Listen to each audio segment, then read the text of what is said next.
Ang batang naglalakad sa ulan na parang wasak ang puso ay si Aayato. Hindi dahil nireject siya ng crush niya ng 18 beses, kundi dahil pinaaalala ng ulan ang isang malungkot na pangyayari sa kanyang nakaraan. Kahit gaano pa kalakas ang ulan, hindi nito mapupunan ang kawalan sa kanyang puso. Pagdating ni Aayato sa sangandaan, nagsimulang magbago ang espasyo. May batang tumakbo sa harapan niya, pero nagkunwari siyang wala siyang nakita at nagpatuloy lang sa paglalakad.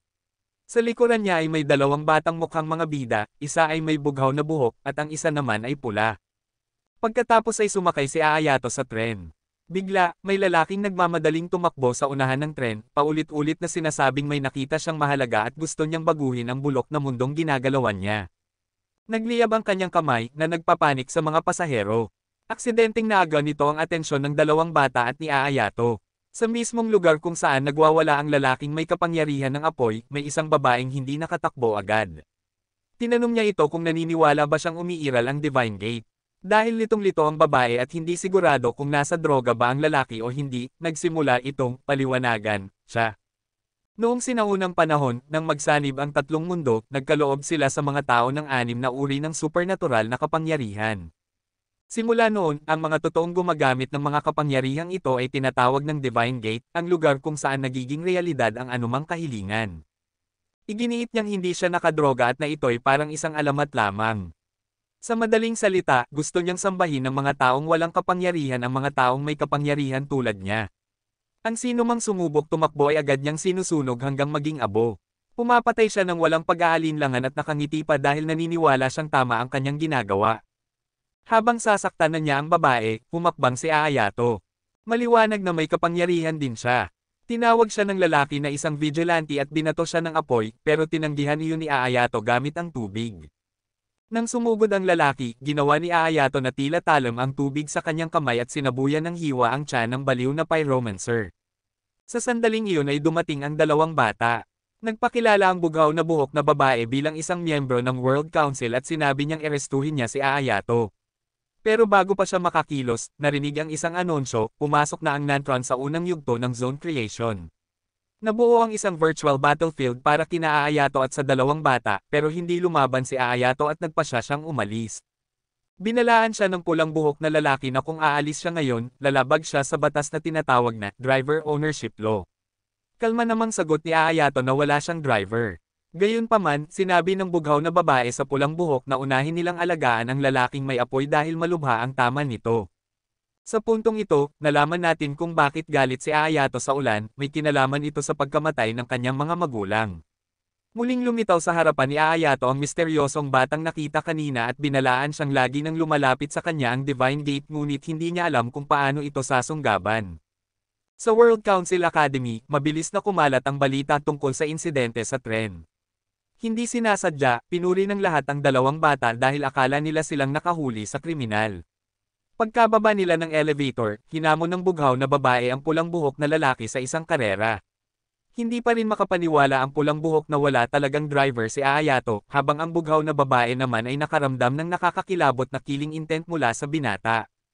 Pumunta sila sa isang stadium kung saan lumitaw ang isang spirit beast na nagngangalang Bon. Pinanood nila ang security footage ng nangyari sa tren. Habang inuulit ang video, nakaramdam ang bughaw na buhok na babae ng sakit sa mga mata ni Aayato at naniwalang nakita nito ang Divine Gate. Pero pinagtawanan lang ito ng pulang buhok na nagsabing walang katotohanan iyon. Sa puntong ito, nalaman nating ang pulang buhok na lalaki ay si Ain, at ang bughaw na babae ay si Midori. Naniniwala si Midori na nagsisinungaling si Ain sa sarili niya dahil kung hindi siya naniniwala sa Divine Gate, bakit siya pumasok sa akademya. Samantala sa council, nalaman nilang ang umatake ay isang demon na pumunta sa mundo ng tao para magtrabaho 2 taon na ang nakalilipas. Vigilante rin ito. Ang dahilan sa pag-atake niya ay maaaring dahil sa psikolohikal na problema bunga ng hindi niya pag-angkop sa mundo ng tao. Inutusan ng puting buhok na tao ang isang babae na nagngangalang Tris na magpataw ng kaukulang parusa sa demon batay sa kanyang mga ginawa. Tungkol naman kay Aayato, hindi pa rin nila ito nakikilala. Gusto siyang hanapin ng puting buhok at rekruten sa academy. Kahit maraming tao ang nababahala sa matinding killing intent ni Aayato, sinigurado ng puting buhok na ayos lang ito kaya pumayag ang lahat. Sa paaralang pinapasukan ni Aayato, malinaw kung gaano siya kalamag sa pakikitungo, pati pagkain niya gusto niya malamig. Naglalagay pa siya ng yelo sa ramen, talagang wala ng pag-asa. Kitang-kita rin kung gaano siya iniiwasan ng mga tao. May tsismis na siya raw ang pumatay sa kanyang mga magulang. Naniniwala ang mga tao sa walang base ang salita at tinatawag siyang isang halimaw. Galit si Hayato sa ulan, pero gusto niyang bumuhos pa ito ng mas malakas.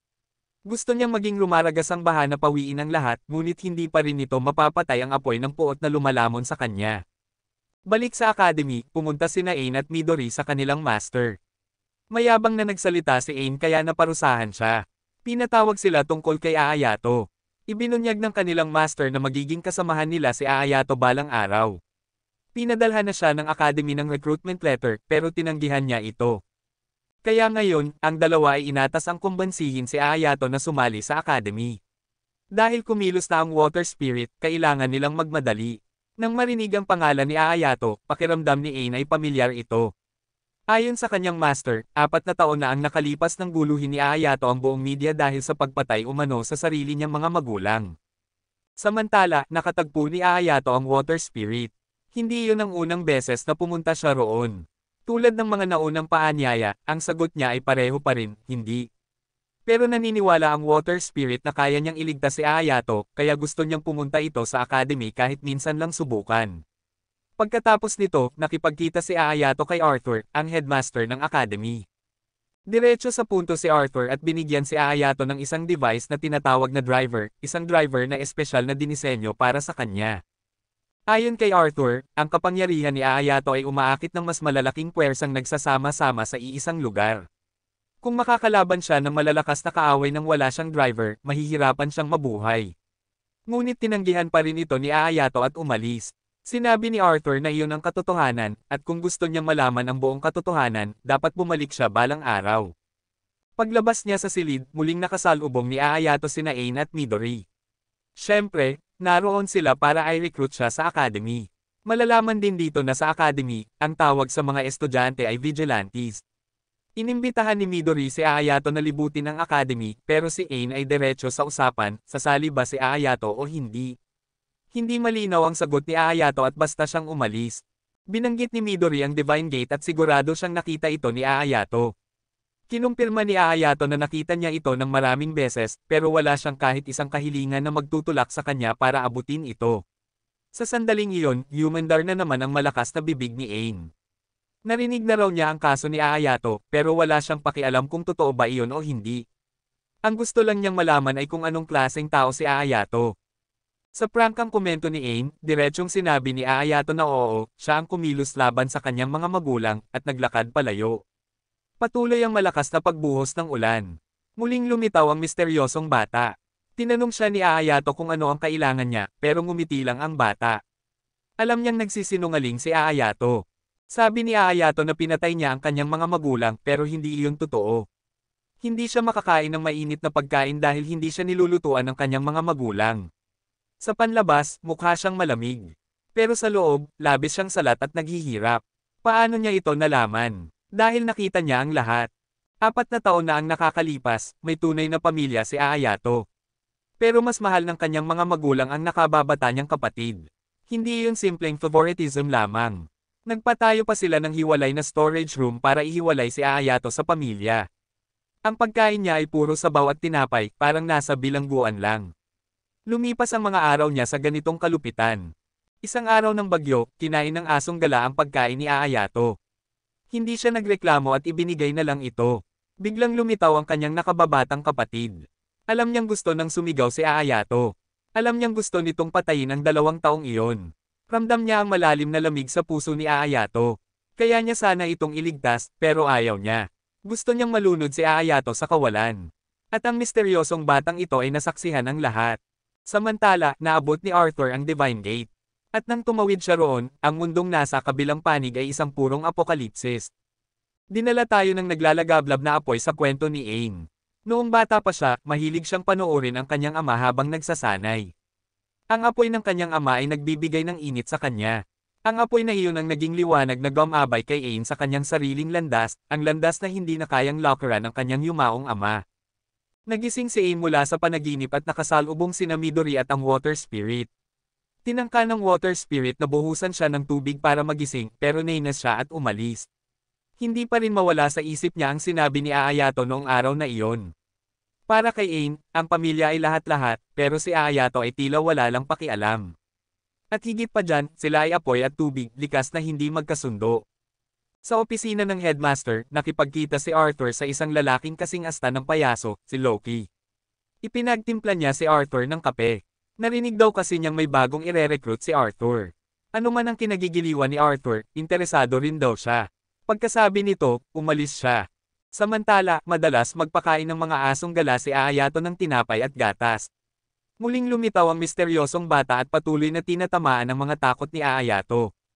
Tinapay at gatas, mga bagay na bumabalik sa masakit na nakaraan.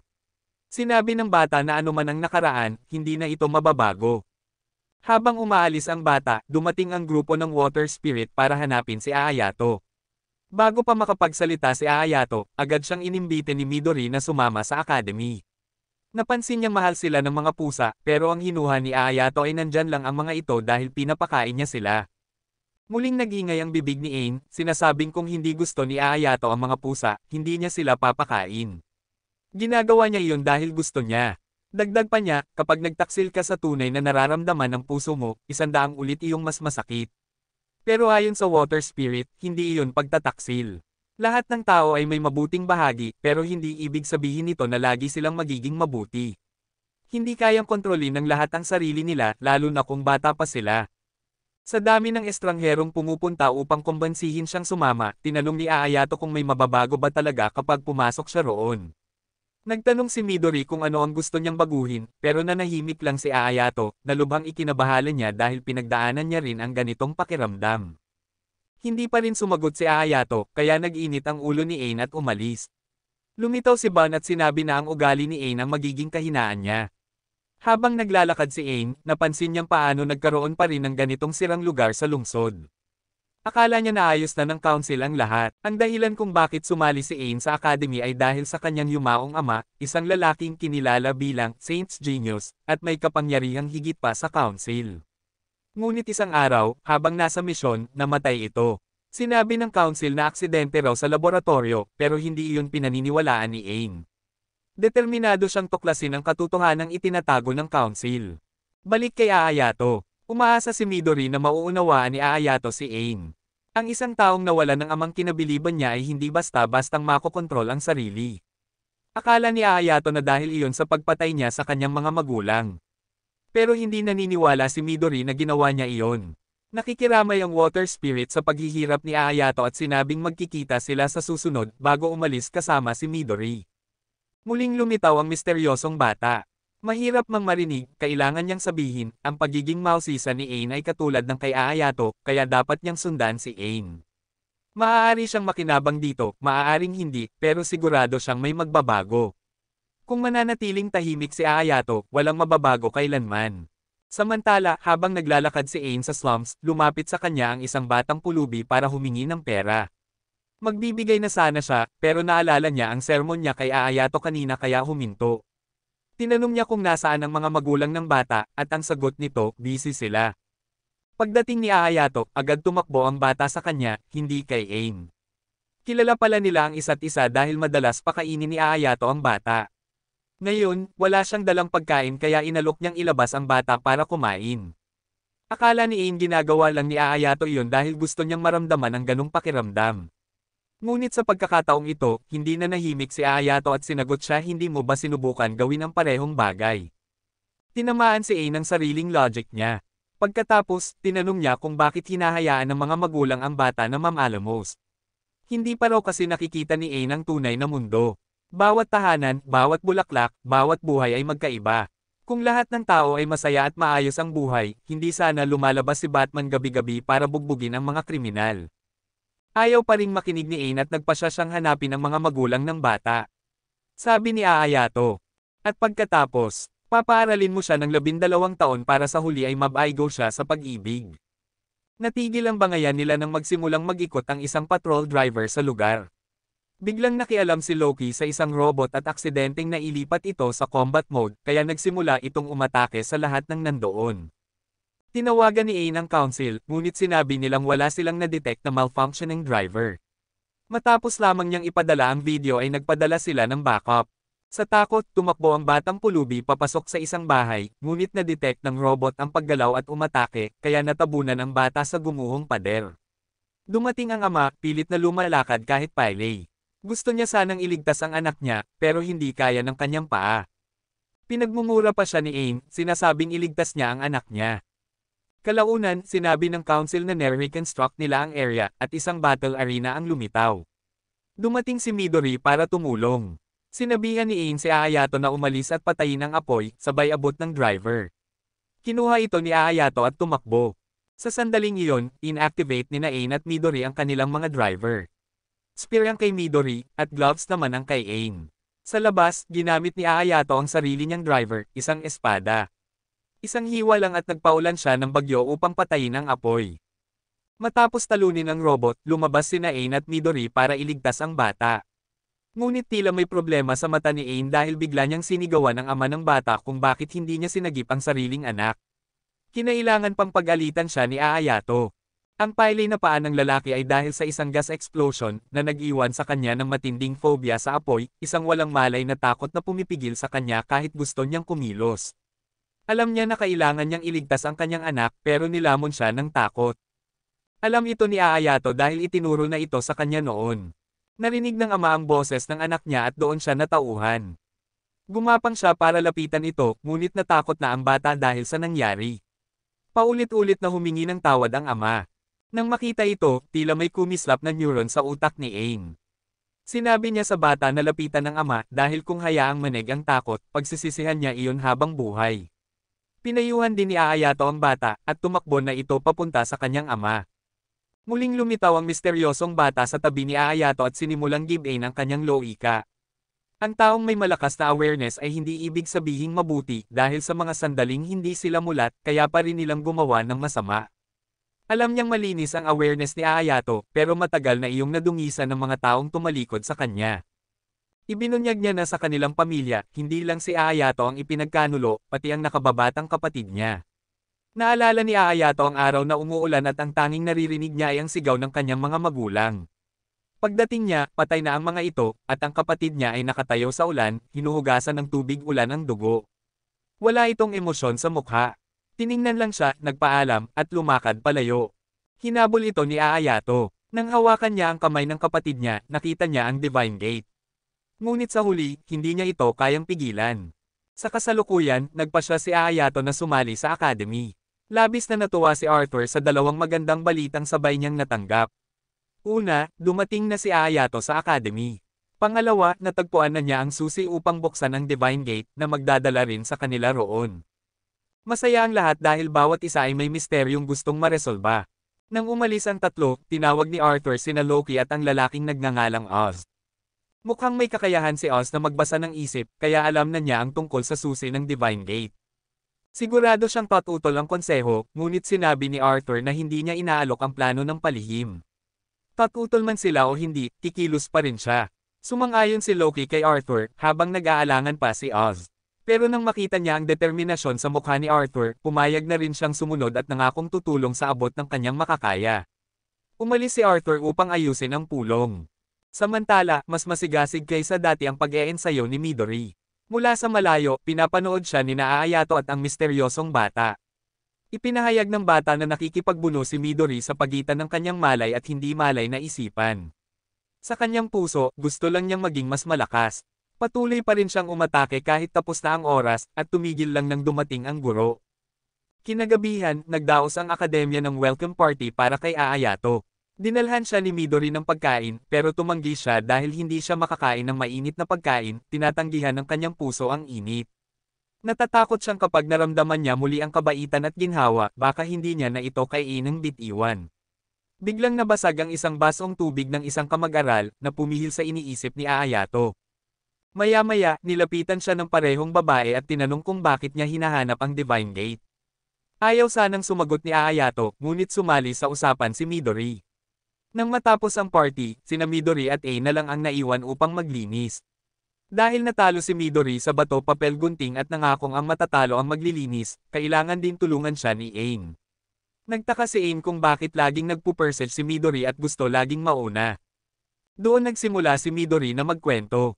Noong bata siya, mayroon siyang matalik na kaibigan at madalas silang magkasamang pumunta sa summer festival. Pareho nilang narinig ang tungkol sa Sacred Gate. Noon, wala pa siyang gustong hilingin, pero ang kaibigan niya ay humiling lang na manatili silang magkaibigan magpakailanman. Nangako rin si Midori noon, hindi niya alam na ang isang pangakong iyon ang babulag sa kanyang puso. Habang lumalaki, nanatili silang magkaibigan. Sa unang taon ng paaralan, mahiyain pa si Midori, pero unti-unti siyang nagkaroon ng bagong mga kaibigan, at bahagyang lumayo ang distansya nila ng kanyang matalik na kaibigan. Noong festival o taon na iyon, may plano sila ng kanyang bagong grupo ng kaibigan, at gusto rin niyang isama ang dati niyang kaibigan. Habang pauwi sila, inanyayahan niya ito, pero ayaw ng kaibigan niyang makipagkita sa iba. Si Midori lang ang gusto niya at gusto niyang siya ang number 1 sa puso ni Midori. Ipinaalala nito ang pangako nila noon. Nag-alinlangan si Midori, kaya nadismaya ang kaibigan niya at umalis. Kinagabihan, nag-text si Midori upang humingi ng tawad, ngunit tumanggi itong pumunta sa festival. Sinabi ng kaibigan na pupunta siya sa lugar kung saan siya maaaring mag-wish. Nang tanungin ni Midori kung saan, wala nang sumunod na sagot. Dumating ang araw ng festival, at habang nag-e-enjoy si Midori, narinig niya ang balitang may nawawala sa bundok malapit doon. Kinutuban siya, kaya tumakbo siya roon. Napapaligiran ng pulis ang lugar. Nagpilit siyang makapasok at nakarating sa gilid ng bangin. Biglang lumitaw ang isang liwanag sa likod ng bundok, hindi iyon araw, kundi ang Sacred Gate na nagpakita. Nasalayan ito ni Midori bago siya nawala ng malay. Mula noon, hindi niya na muling nakita ang kanyang kaibigan. Kaya kailangan niyang hanapin ang Sacred Gate, naniniwala siyang nasa kabilang panig nito ang kaibigan niya. Narinig din ni Ayato ang kwento ni Midori. Samantala, kay Arthur naman, naisagawa ang pulong. Matapos niyang i-anunsyo ang oras ng paghahanap sa Sacred Gate, karamihan ay pumayag, kaya mabilis natapos ang pagpupulong. Kinabukasan, sinimula ni Ayato ang pagsasanay. Muli siyang binisita ng misteryosong bata upang guluhin ang kanyang isip. Naniniwala siyang nagdadalawang isip si Ayato sa kanyang hiling. Kapag nakita niya ang kanyang nakababatang kapatid, hindi niya alam kung ano ang gagawin. Ayaw daw ni Ayato talagang hanapin ang Sacred Gate, pero tumutol ang bata. Kung ayaw niya, bakit siya pumasok sa akademya? Pinapanood silang dalawa ni Midori at Ain mula sa malayo, iniisip na may kausap na naman si Ayato na wala naman talaga. Hinailan ni Midori si Ain papunta sa library upang alamin ang kaso ni Ayato. Ngunit nang i-type nila ang pangalan niya, nag-activate ang security system at hinarang ang kanilang access.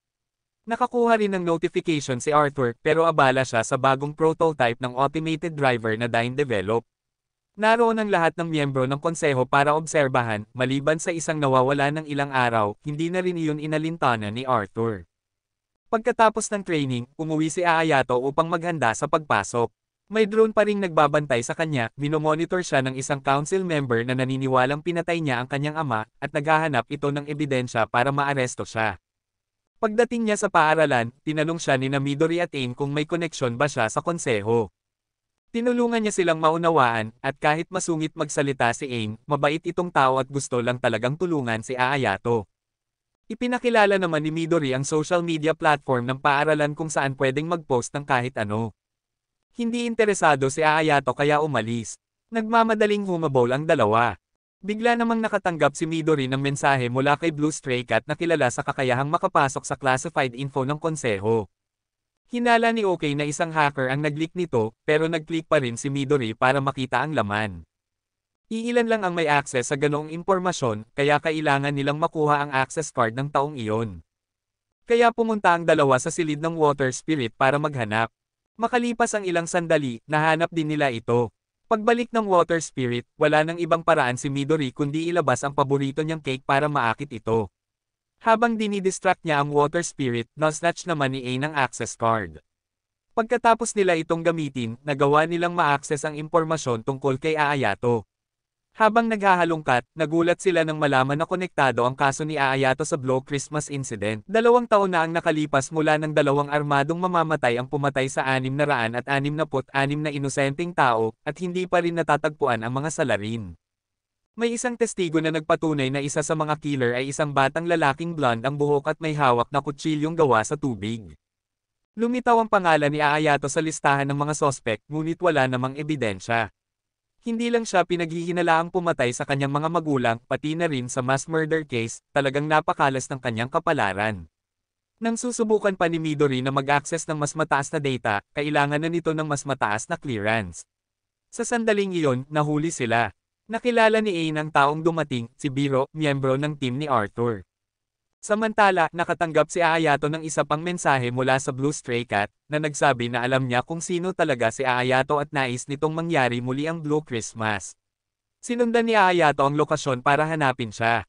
Balik sa Blue Christmas incident, naganap ito sa isang karaniwang gabi ng Pasko.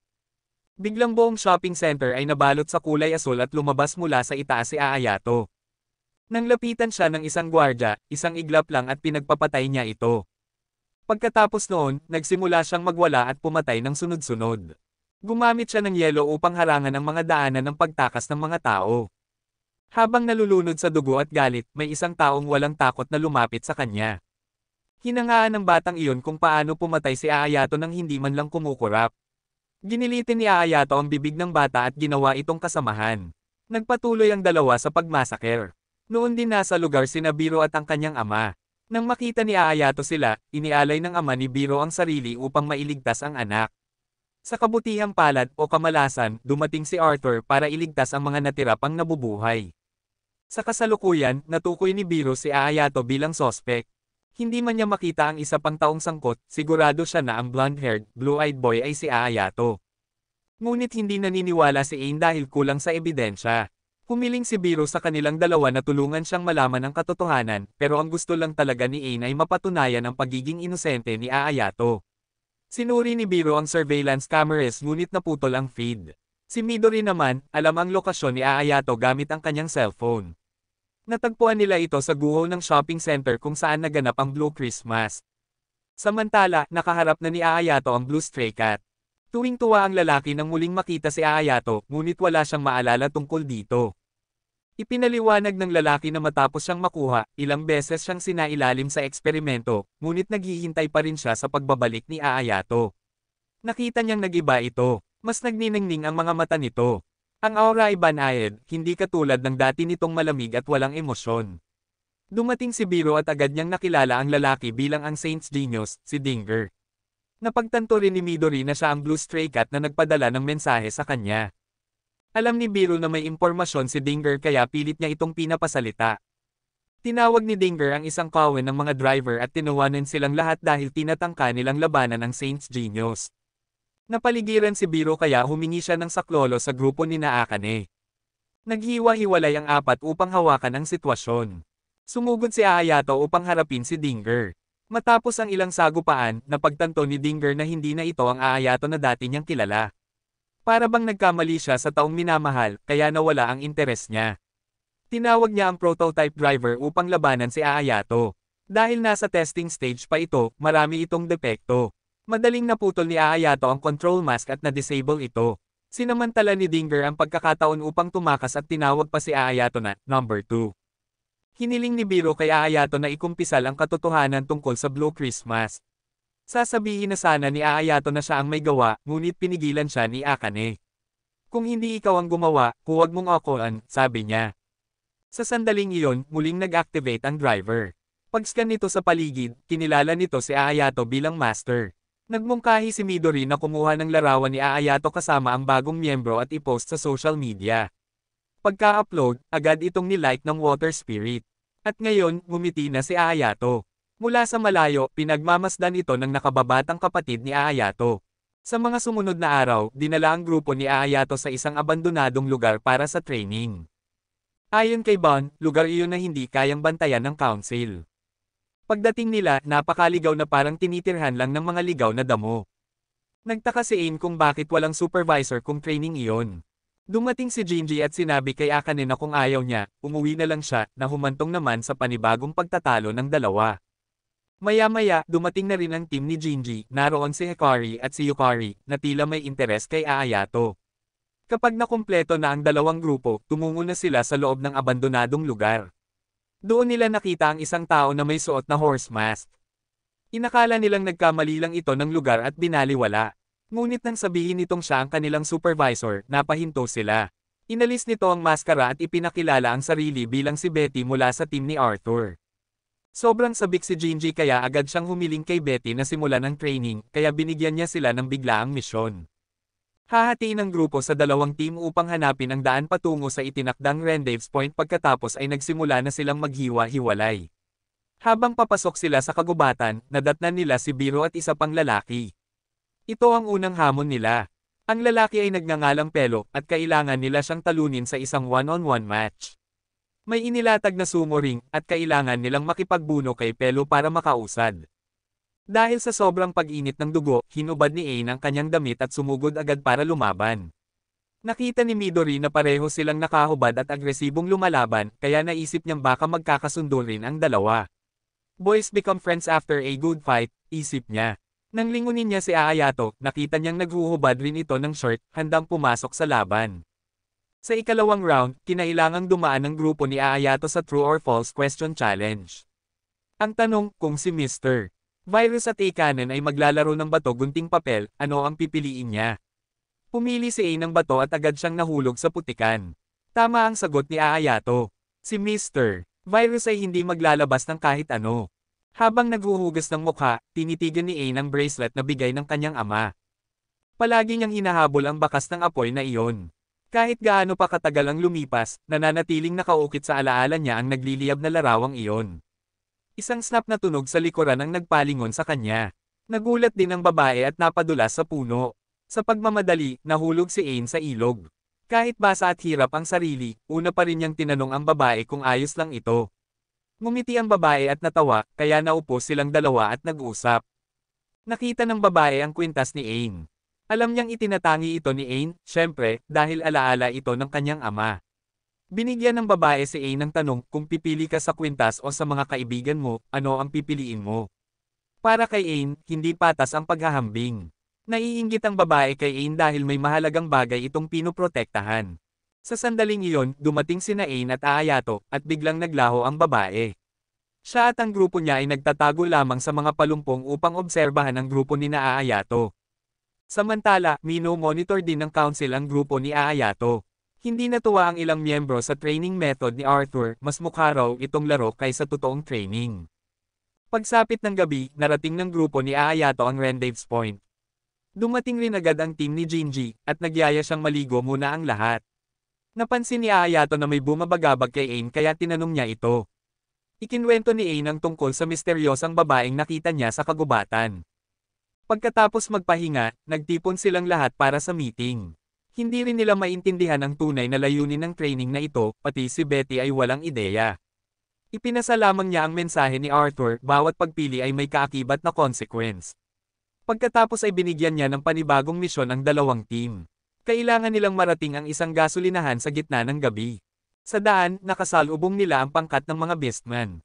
Isa sa mga ito ang nag-transform bilang kambing at sumugod sa kanila. Napagtanto ni Midori na ang mga ito ay tinatawag na second beings, mga nilalang na nagtatangkang malampasan ang hangganan ng kanilang species upang makalapit sa sacred gate. Karaniwan, ayon kay Midori, hindi sila ganito kaagresibo. Ngunit dahil ang misyon nila ay mauna sa gasolinahan, pinili nilang umatras. Sa gitna ng paglalakad, nahiwalay si Ain sa grupo dahil sa babaeng mula sa kagubatan. Nang malapit na sila sa gasolinahan, napansin ni Ayato na nawawala si Ain, kaya bumalik sila ni Midori upang hanapin ito. Sa council meeting, iminungkahi ni Tris na humingi ng reinforcements, ngunit sinabi ni Arthur na dahil naroon si Betty, wala silang dapat ipag-alala. Nag-aalala si Tris na baka hindi kayanin ng mga bata bago dumating si Betty. Dumating din sina Az at Loki upang obserbahan. Samantala, patuloy na nagdedepensa si Ain. Ayaw niyang umatake ng walang dahilan. Ang habol ng babae ay ang kanyang kwintas. Nag-transform ito sa anyong halimaw at muling sumugod. Mabuti na lamang at dumating sina Ayato at Midori upang tumulong, ngunit napaligiran na sila ng grupo ng babae. Sinabi ni Ayato kay Ain na kung may gusto itong sabihin, sabihin na niya bago pa maging huli ang lahat. Sinubukan ni Ain na makipag-usap sa babae, nais niya itong maunawaan para matulungan. Ngunit hindi niya iyon pinakinggan at agad siyang pinabagsak. Naniniwala ang babae na hindi niya kayang maintindihan ang isang tulad niya. At nang palalundagan na niya si Ain upang agawin ang kwintas, dumating ang grupo ni Betty at tinapos ang labanan. Walang awa nilang pinatay ang grupo ng mga second being, lubhang ikinagulat at ikinabagabag ito ni Aang. Napagtanto ni Loki na pinili ni Arthur na tahakin ang landas ng dugo upang marating ang Sacred Gate. Wala nang nagawa si Aang kundi panoorin ang babaeng nais niyang unawain habang unti-unti itong namamatay. Hindi niya sinisi si Aang. Ito ang landas na pinili niya. Napatandya si Aang, walang magawa. Si Ayato man ay lubhang nagsisi, hindi siya sapat na malakas. Ang utak man niya at ang puso ay gustong iligtas ang babae, ngunit hindi niya kinaya. Sa meeting ng mga senior council members, nagbigay paliwanag si Arthur. Ang huling pagbukas ng Sacred Gate ay nagdulot ng paghalo ng tatlong mundo, at tuluyang nagkagulo ang buong mundo. Nangyari iyon dahil bawat isa ay inuuna lang ang sarili at sariling mundo. Tinanong ng isang council member kung ano ang gagawin ni Arthur pagkatapos. Simple lang ang sagot niya, pipigilan niyang mangyari pang muli ang mga trahedyang tulad ng Blue Christmas. Itinatag ang Academy para maipan niya ang pinakamahuhusay na Knight Errants upang tulungan siya sa paglalakbay patungo sa Sacred Gate. Hindi sila makikialam, ngunit binigyan nila si Arthur ng babala, mas malaki ang kapangyarihan, mas mabigat ang presyo. Pinanood ni na Loki at Oz ang meeting mula sa labas. Pagbalik sa Academy, muling tinipon ni Arthur ang mga miyembro. Ibinahagi niya ang kanyang plano at humingi ng suporta. Siyempre, lahat sila ay pumayag na sundan siya. May isang miyembro ang nagtanong kung ano ang balak ni Arthur kapag narating na niya ang Sacred Gate. Sabi ni Arthur, ibabalik niya ang mundong ito sa tunay nitong anyo. Ang sagradong tarangkahan ay nagbibigay ng kapangyarihan sa sinumang makakatawid dito, isang kapangyarihang kayang muling hubugin ang mundo. Gagamitin niya ang kapangyarihang iyon upang gawin ang dapat gawin. At dahil hindi niya kayang marating ang tarangkahan ng mag-isa, tinipon niya ang lahat ng mahuhusay na individual upang tulungan siyang makarating doon. Pagkatapos ng pagpupulong, dumating si Biro upang kausapin ang grupo ni Ayato. Nagpapaunahan na naman ang tatlo, at tulad ng dati, si Midori ang nanalo. Dumating si Biro para sabihin na pinapatawag sila ni Arthur. Binanggit din niya ang Sacred Gate at kung paanong malapit nang matupad ang mga kahilingan ng tatlo. Pagkaalis ni Midori at Aang, lumitaw muli ang batang lalaki upang makipagkita kay Ayato. Tinanong niya kung nalaman na ba ni Ayato kung ano ang tunay niyang kahilingan. Hindi sigurado si Ayato kung totoong may ibinibigay na kahilingan ang Sacred Gate, pero sa ngayon, mas mabuti raw iyon kaysa hindi gumawa ng kahit ano. Masaya ang bata na nagbago si Ayato, ngunit binalaan niyang ang landas na tatahakin nito ay puno ng sakit. Sa huli, tinanong niya si Ayato, gusto mo bang baguhin ang nakaraan o ang hinaharap? Bago pa man makasagot si Ayato, nagtungo na siya kay Arthur. Diretso ang sinabi ni Arthur. Inaanyayahan niya ang tatlo na sumama sa paglalakbay patungo sa Sacred Gate. Bukod sa kanila, sasama rin ang grupo ni Gingy at ilang piling miyembro ng Academy. Ipinahayag ni Arthur na magiging hari siya ng mundong ito. Kapag siya ang namuno, ang kanyang kaibigan ang magbibigay ng kaligayahan sa lahat ng tao. Nagtaka si Midori kung sino ang kaibigan na iyon. Ang sagot, si Santa Claus. Mukhang walang katuturan, pero buong puso itong pinaniniwalaan ni Arthur na tulad ng Sacred Gate, totoo si Santa. Samantala, si Oz ay mayroon pa ring pagdududa sa mga desisyon ni Arthur.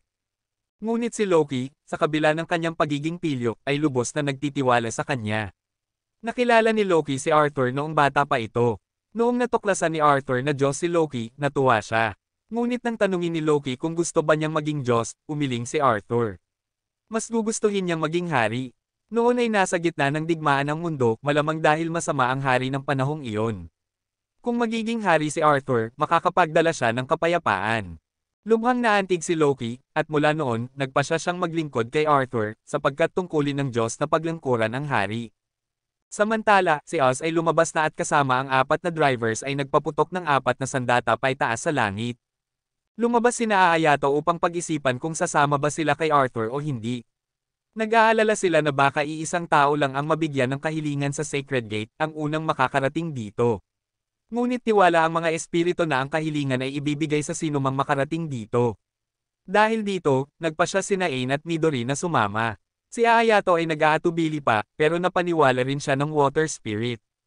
Pagkaraan, nagtipon muli ang lahat sa Academy at ipinakilala ni Arthur sina Oz at Loki. Para sa lahat, si Oz ay mula sa Dragon Realm, at si Loki ay mula sa Divine Realm. Nang tignan ni Aang si Oz, parang hindi siya kapanipaniwala. Samantala, si Loki ay tila may lihim na kasunduan kay Gingy. Pagkatapos ng pagtitipon, bawat isa ay nag-asikaso ng kani-kanilang personal na alalahanin. Muling nakipagkita ang batang lalaki kay Aayato. Ipinagmamalaki niya ang naging pagbabago ni Aayato. Dati, gusto lamang ni Aayato na maging anino, laging nakatago at hindi napapansin. Pero ngayon, nais niyang siya mismo ang magpasya kung ano ang dapat niyang gawin. Hindi na sapat ang manatiling walang pakialam. Dumating ang water spirit upang bisitahin si Aayato, at nang tawagin niya ito sa pangalan, labis itong natuwa, ibig sabihin ay binuksan na ni Aayato ang kanyang puso sa kanya. Ngunit sinabi nitong pinapatawag siya ni Arthur. Pagpasok ni Aayato, agad umamin si Arthur na nagsinungaling siya. Ang totoo, gusto niyang ibalik ang mundo sa panahon kung kailan si Santa Claus ay tunay na nakapagbibigay ng saya sa mga tao, sapagkat nais lamang niyang masiklian ang kabutihan ni Santa. Noong nawala kay Arthur ang lahat, si Santa ang nagbigay sa kanya ng bagong simula. Sa unang tingin, parang para lamang sa sarili ang kahilingang ito. Pero hindi iyon ang totoo. Ibinahagi ni Arthur kay Aayato ang lahat dahil nakikita niya ang sarili niya sa binata. Inialay ni Aayato ang sarili upang protektahan ang mga mahal niya. Lagi niyang pinuprotektahan ang kanyang nakababatang kapatid sa pamamagitan ng pag-ako sa lahat ng sisi. Ang tao ay nagiging mas malakas kapag may mahalagang bagay siyang pinangangalagaan. Marahil iyon ang nagdurugtong sa kanila. Noong bata pa si Arthur, palagi siyang nag-iisa. Ipinanganak siya sa human realm ngunit walang nagpalaki sa kanya.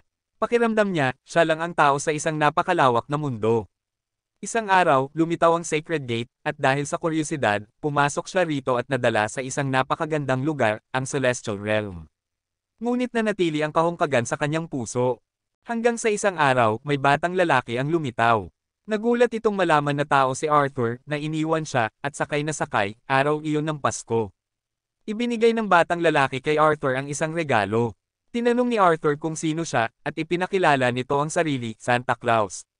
Dinala siya ni Santa sa tahanan nito upang sumali sa isang party, at doon niya nakilala ang nakababatang kapatid ni Santa, si Lisa. Simula noon, naging magkakaibigan silang tatlo. Sa kasalukuyan, matapos umalis si Aayato, dumating si Loki upang kausapin si Arthur. Nagpalitan sila ng ilang salita, at saka tinanong ni Loki kung ano ang tunay na rason ni Arthur sa pagnanais na marating ang Sacred Gate. Bangulong si Arthur, at tila natuwa ang Diyos sa narinig. Pagkatapos, tinipon ni Arthur ang lahat at ibinigay ang hudyat ng pag-alis. Nagtipon silang lahat sa tuktok ng Academy upang pakinggan ang talumpati ni Arthur. Ang layunin niya, ganap na wasakin ang Sacred Gate. Lahat ng sakit sa mundo ay nagsimula sa tarangkahang iyon. Ito ang lumikha ng tatlong realm. Nagdulot ng kaguluhan sa mundo, lumikha ng mundong tanging mga pinuno lamang ang tunay na nakauunawa. At itinago ang maruruming lihim ng mga syudad. Naniniwala si Arthur na ang kasalukuyang kapayapaan ay isang huwad lamang. Kaya naman nagpasya siyang ibalik ang mundo sa tunay nitong anyo sa panahon bago ito binago. Pagkatapos noon, muling inayos ang paligid at may lumitaw na isang tarangkahan na agad namang binuksan ni Arthur. Pagpasok nila, napunta sila sa isang ganap na ibang espasyo. Ang landas na iyon ang magdadala sa kanila sa sagradong tarangkahan, ngunit bago nila marating iyon, kailangan muna nilang dumaan sa napakaraming iba pang tarangkahan. Pagdaan nila sa unang tarangkahan, lumitaw ang isang palasyo sa kanilang harapan. Hindi pa man sila nakakalayo, agad nagbigay ng utos si Arthur na maghanda sa labanan. Isang napakalaking bilang ng mga driver ang biglang lumitaw, at ang may pukana nito ay si Loki mismo. Naglaban ang lahat habang patuloy silang pumapasok sa loob ng palasyo. Sa loob, naghihintay ang mga Diyos ng Hilaga, ang mga nilalang na namumuno sa mundong pantao mula sa itaas. Alam ng grupo ni Arthur na hindi nila matatalo ang isang Diyos, kaya't ang misyon nila ay abalahin lamang ang mga ito. Samantala, si Arthur at ang grupo ni Aayato ay nagpatuloy sa pag-abante. Sa kanilang paglalakbay, nahiwalay ang grupo ni Gingy dahil sa isang Diyos na gumagamit ng apoy. Sinubukan silang pigilan ng isang dalaga mula sa koponan ni Arthur ngunit nabitawan niya ang kanyang sandata at inatake. Ilang segundo na lamang bago tuluyang masawi, nailigtas siya ni Pelo at dinala kay Arthur. Pumasok naman ang grupo ni Gingy sa ibang tarangkahan. Sa kasamaang palad, hindi na kinaya ng dalaga ang kanyang malalang sugat at namatay. Sa kabila ng pagdadalamati, pinilit ni Arthur ang lahat na magpatuloy. Hindi na lamang sila umaantala, kundi nagsasakripisyo ng kanilang mga buhay upang bumili ng oras. Isa-isa nang bumabagsak ang bawat kasamahan. Nahiwalay naman sina Vero at Tris nang tumawid sila sa isang tarangkahan. Labis na nag-aalala si Oz na nasa labas, ngunit wala siyang magawa. Sa gitna ng desperadong labanan, napansin ni Oz ang isang binatang nagngangalang Lance. May utang pa si Lance kay Arthur, kaya hindi siya maaaring mamatay dito. Noon, nakilala ni Arthur si Lance habang binubugbog nito ang isang tao. Ipinahayag ni Arthur ang sarili bilang isang hari at tinalo si Lance dahil hindi maaaring madaig ng tao ang hari nila. Para kay Arthur, umiiral ang hari dahil sa tiwala ng kanyang mga nasasakupan, at ang mga tao ay nabubuhay dahil sa tiwala ng hari. Kung kayang patayin ng mga tao ang kanilang hari, dapat ay kaya ring mangyari ang kabaligtaran. Kaya nais ni Arthur patayin ang mga Diyos at maging hari, upang patunayan na kung kaya nilang patayin ang hari nila, pwede ring sila ang patayin ng hari. Kaya inimbitahan niya si Lance sa koponan upang sa huli, si Lance mismo ang papatay kay Arthur. Dahil dito, wala siyang dahilan upang bumagsak sa harap ng isang Diyos. Sa panig ni Arthur, nakita niya si Tris na nakahandusay at tanging nakapagbigay lamang ng ulat bago mawala ng malay. Nayanig si Midori sa dami ng sakripisyong nagaganap. Tahimik namang inako ni Arthur ang kasalanan, isang pain ang kailangan niyang buhatin. Nagpatuloy ang grupo, determinado na hindi masayang ang tiwala ng kanilang mga kasamahan. Samantala, bumalik si Loki sa kanyang laboratorio upang ihanda ang espesyal na regalo para kay Arthur. Sa loob ng tarangkahan, bumagsak na ang lahat maliban kina Lance at Biro na halos hindi na makagalaw. Samantala, hindi man lang nagalusan ang mga Diyos. Inasahan ni Lance na haharap siya sa 6 na Diyos, pero nang hanapin niya ang timangan, wala na ang mga Diyos, natapos na ang kasunduan nila. Nang malaman ng mga Diyos na papalapit si Arthur sa sagradong tarangkahan, nagbabala sila kay Lance na pagkakamali ito. Sa panig naman ni Arthur, winasak niya ang isang tarangkahan at nagpatuloy. Kapag nalampasan nila ang gravity field, mararating na nila ang sagradong tarangkahan. Pagdampi ni Arthur at pagbukas ng tarangkahan, bigla siyang hinayla papasok ng isang driver. Espesyal itong driver na nagtataglay ng lahat ng 4 na elemento. Hirap na hirap si Arthur bago niya ito tuluyang mapabagsak. Habang nagpapahinga pa lamang siya, biglang lumitaw si Loki, may hawak na espada at dahan-daang lumalapit. Ipinahayag ni Loki ang mga salita ni Arthur, bawat pagpili ay may kapalit. Ngunit sa pagkakataong ito, napakabigat ng magiging kapalit. Binigyan pa rin siya ni Loki ng 2 pagpipilian, una, kunin ang espada at maging hari niya, o pangalawa, iwan ang buhay niya roon. Sa labas, nahihirapan ang grupo ni Naayato na buksan ang tarangkahan. Pagdating ni Lance at narinig ang sitwasyon, nagdesisyon siyang pagkatiwalaan si Arthur dahil hindi ito madaling mamatay. Pagkasabi niya iyon, biglang bumukas ang tarangkahan. Kinuha ni Arthur ang espada ni Loki, kaya inakala ni Lance na nagtagumpay sila. Ngunit laking gulat niya nang biglang sinaksak siya ni Arthur. Lumitaw si Loki sa likod ni Arthur, at nagsimulang magsara ang tarangkahan habang gumuho ang lupa, tuluyang ibinabaw ng grupo ni Naayato sa ilalim ng lupa. Sa ibabaw, unti-unting tumataas ang isang tore. Noon, may isang mapagmataas na tao na nagtayo ng toreng abot langit, ang lugar kung saan naninirahan ang mga Diyos. Pinatawan ng parusa ng mga Diyos ang sangkatauhan upang turuan silang kilalanin ang kanilang lugar. Ngayon, muling may nagbabalak mapasok ang teritoryo ng mga Diyos, ang sagradong tarangkahan. Ito rin ang paraan ni Arthur upang parusahan ang sarili dahil sa paghamon sa mga Diyos. Bilang tao, ang hari ay lumubog sa kadiliman bago pa man marating ang sagradong tarangkahan. Sa loob, muling hinarap ni Arthur si Loki. Nandoon si Loki upang ipaalala ang tila walang saysay na sakripisyo ng kanyang mga kasamahan at unti-unting wasakin ang kanyang kalooban upang mas madali itong kontrolin. Samantala, nagpatupad ng curfew ang lungsod, ipinagbabawal ang paglabas ng bahay kung hindi mahalaga. Ipinahayag nila na ito ay dahil sa system error upang hindi magdulot ng takot sa mga tao, ngunit ang katotohanan ay mas malala pa. Samantala, ipinatawag si Oz ng mataas na konseho para sa isang investigasyon.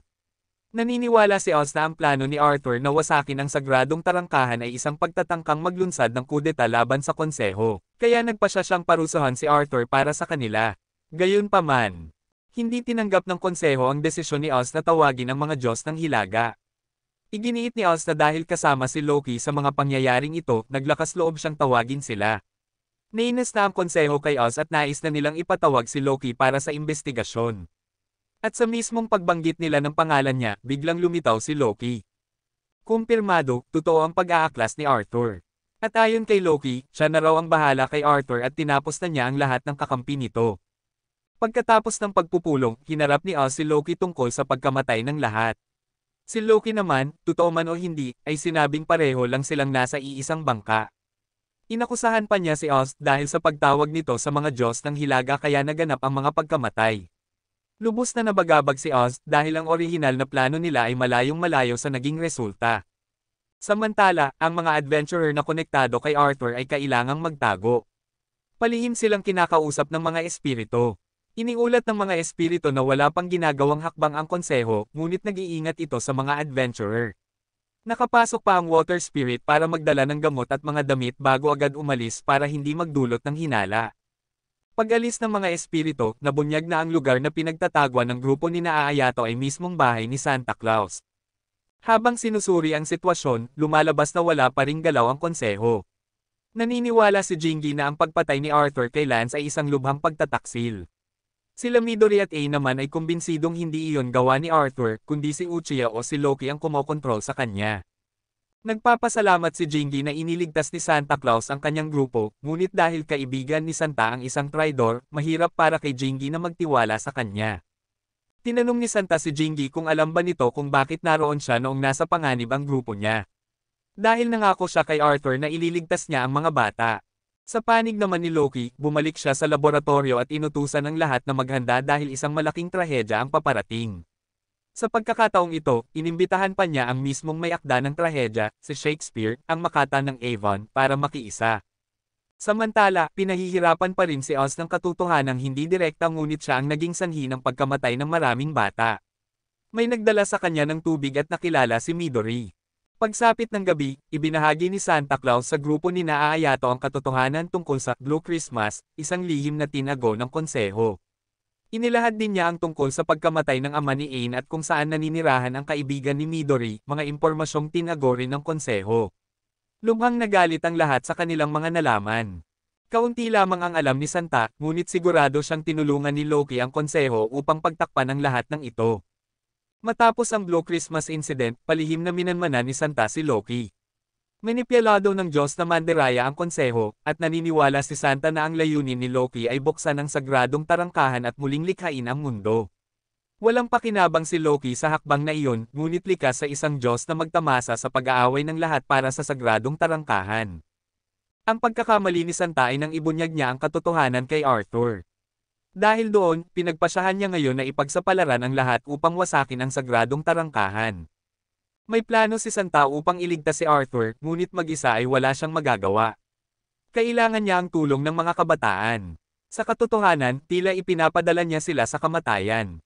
Ngunit naniniwala si Santa na may dahilan si Arthur sa pagpili ng grupong iyon, may loika sa pagpiling iyon. Nang gabing iyon, malalim na nag-iisip si Aayato nang muli siyang harapin ng bata.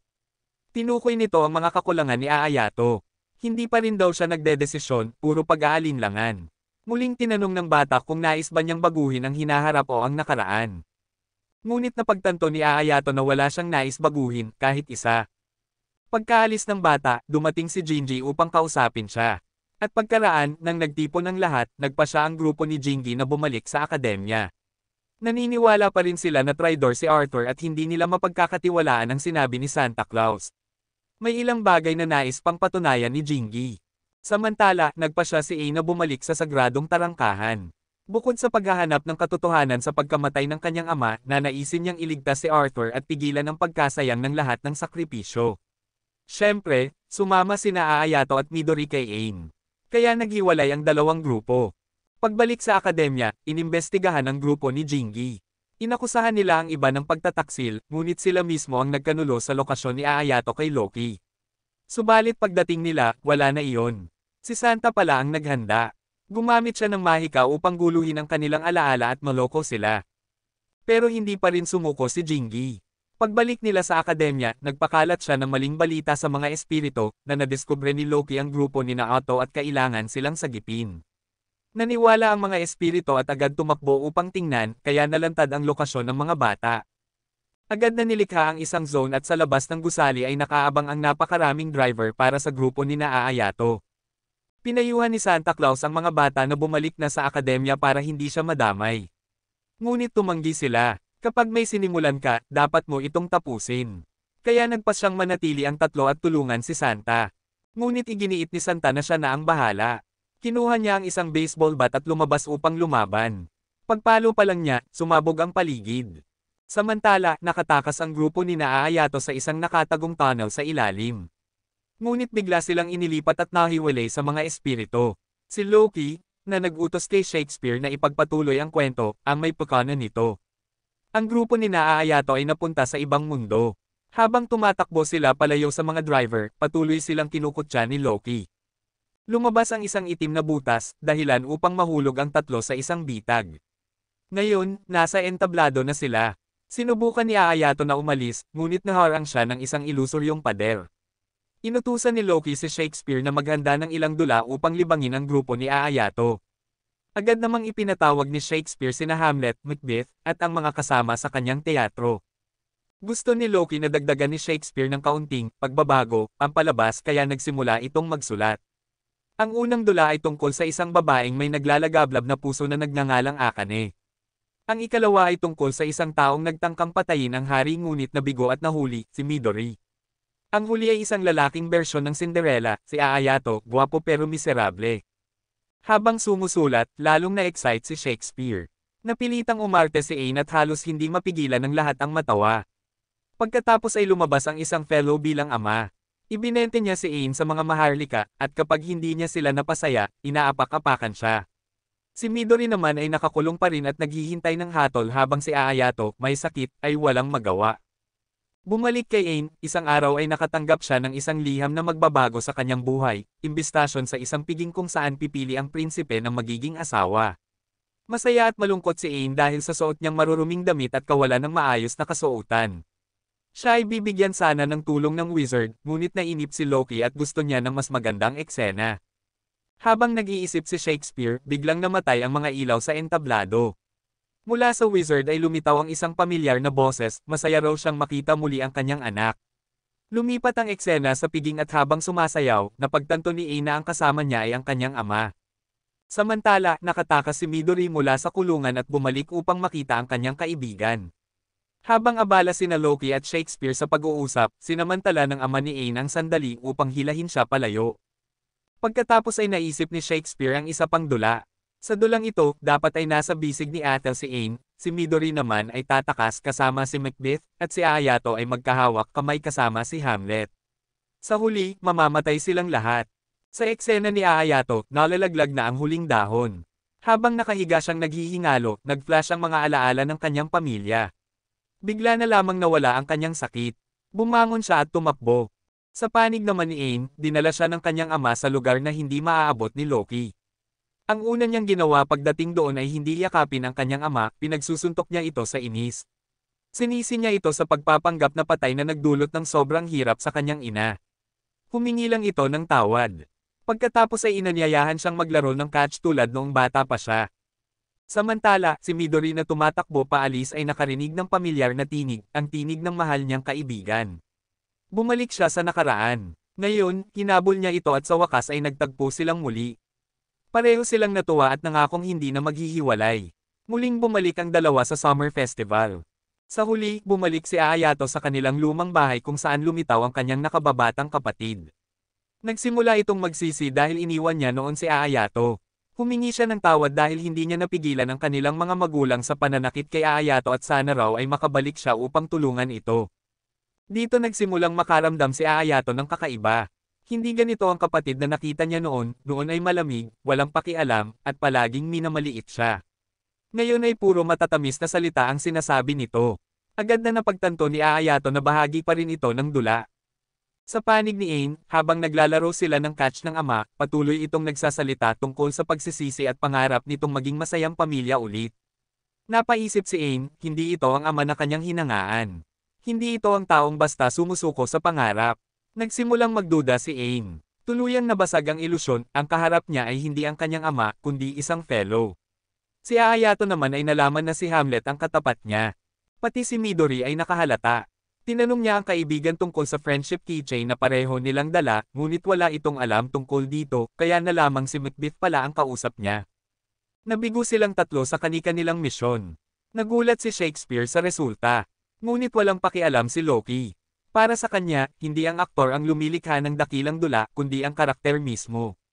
Pansamantalang natapos ang palabas at pinapahinga muna ni Loki si Shakespeare bago simulan ang susunod. Na-transport muli ang tatlo sa ibang espasyo.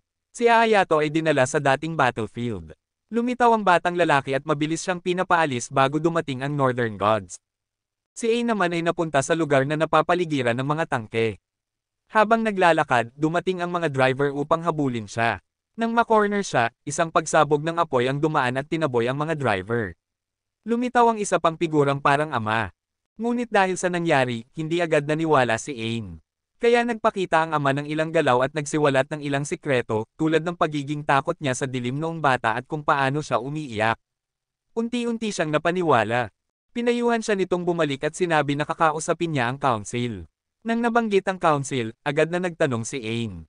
Inamin ng ama na sangkot siya at ang council sa pagtrato kay Arthur at sa kanyang grupo. Pinaliwanag niyang nagbago ang mundo mula nang lumitaw ang Sacred Gate, at marami na ang namatay. Ngunit hindi na raw kayang mabuhay ng mga tao nang wala ito. Pinag-aralan nila ang Divine Gate upang maunawaan ito. Ang mga driver na ginagamit ni Aang at ang kanyang creation ability ay galing lahat sa pananaliksik na ito. Ang pagpatay sa mga driver upang makaligtas ang mas marami ay tama raw. Dito tuluyang naglaho ang imahe ng dakilang ama ni Aang. Nagsimulang magbanggaan ang dalawang magkasalungat na ideolohiya. Samantala, dinala si Midori sa isang guho. Habang naglalakad siya, nakarinig siya ng isang pagsabog malapit at agad niya itong sinundan upang tingnan. Sa hindi inaasahang pagkakataon, nakita niya ang kanyang dating kaibigan na labis na natuwa nang makita siya. Ngunit ngayon, napakaingat na ni Midori dahil sa mga panlilinlang na naranasan niya. Dahil dito, nakipagpalitan ng ilang galaw ng martial arts ang kanyang kaibigan kay Midori. Samantala, lumitaw ang mga espiritu sa labas ng tore, naramdaman ng grupo ni Ayato, at agad pumasok. Pumasok si Loki sa isip ni Arthur at ipinakita ang buong nagaganap. Sinabi ni Loki na kung sakaling magtagumpay ang mga bata, naroon pa rin ang mga Northern Gods para pigilan sila.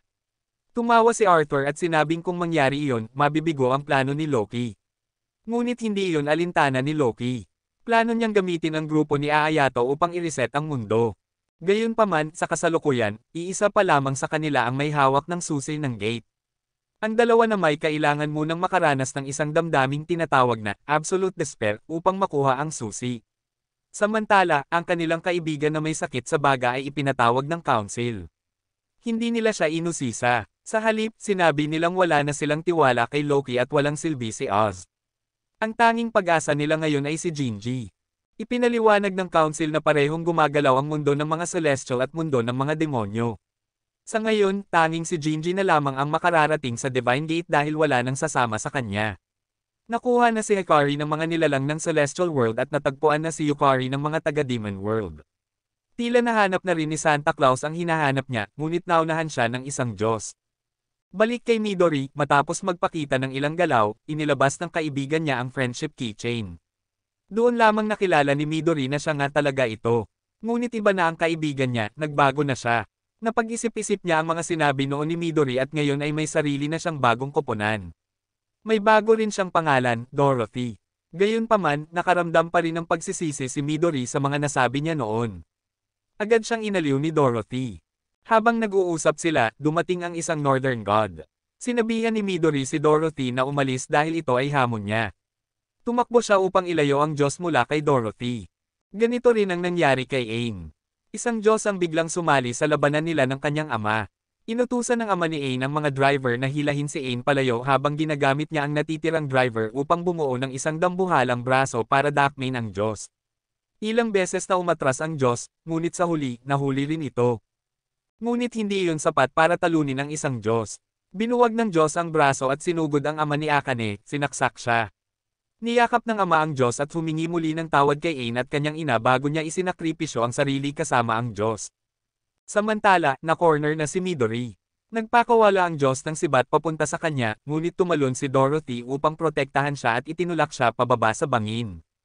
Namatay si Dorothy sa proseso. Ang mga kasamahan ni Dorothy ay walang iba kundi si Oz at ang natitirang dalawang bata, pareho nang nakakaranas ng matinding paghihirap upang makuha ang susi.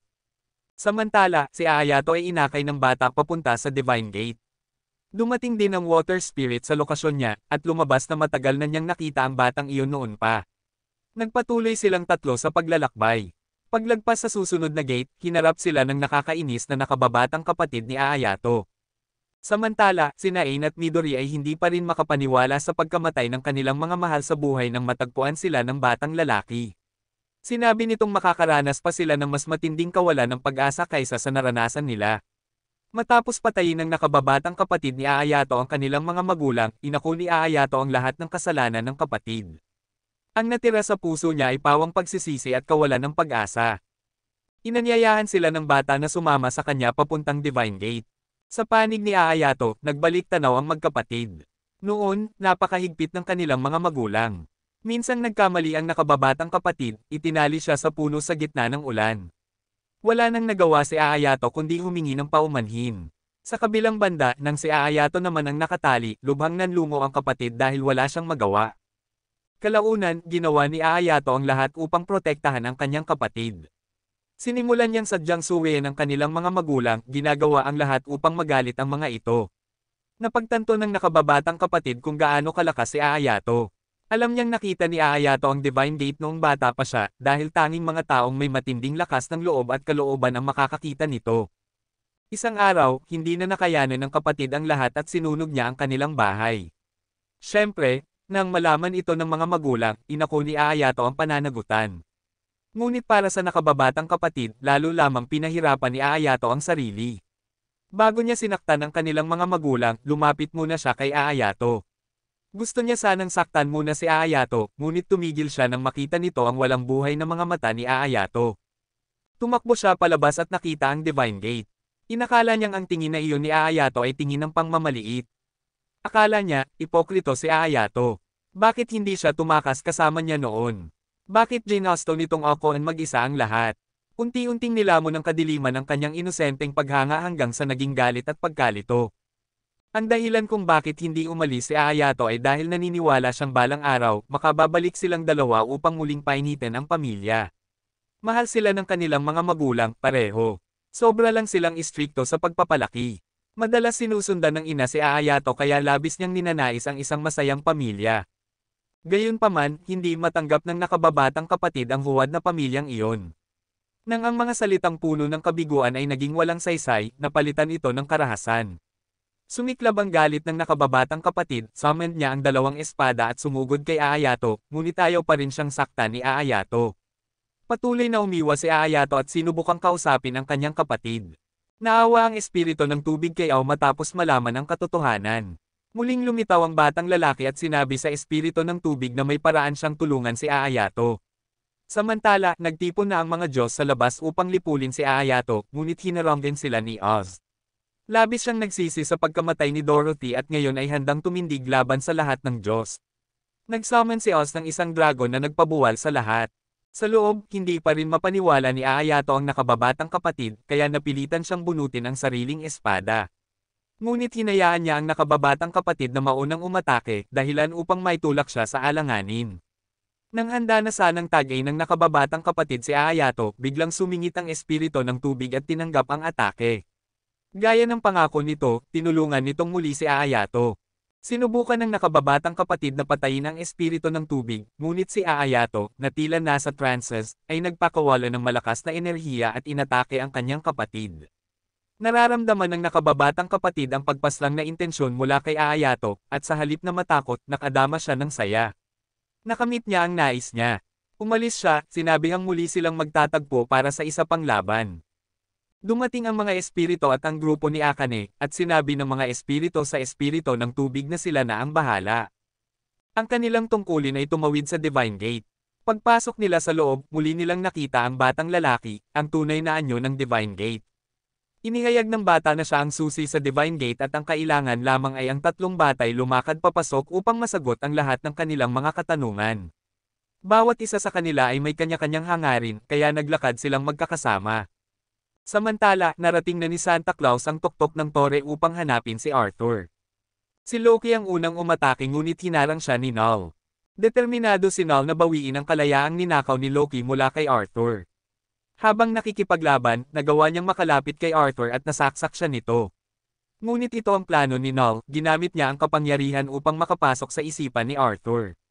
Dinala niya roon ang nalalabing piraso ng korona, ngunit piniling Okoan ni Arthur ang pasanin ng mag-isa. Hinugot niya ang espada mula sa katawan ni Null at ibinalik siya sa kasalukuyan. Nailagay na ni Loki ang korona kay Arthur. Samantala, inanyayahan ng susi sina Aayato at ang kanyang mga kasama na umakyat. May pagpipilian sila, baguhin ang hinaharap sa pamamagitan ng muling pagsulat ng nakaraan, o baguhin ang nakaraan sa pamamagitan ng paghugis ng hinaharap. Nasa kanila ang kapangyarihang magpasya ng kanilang kapalaran.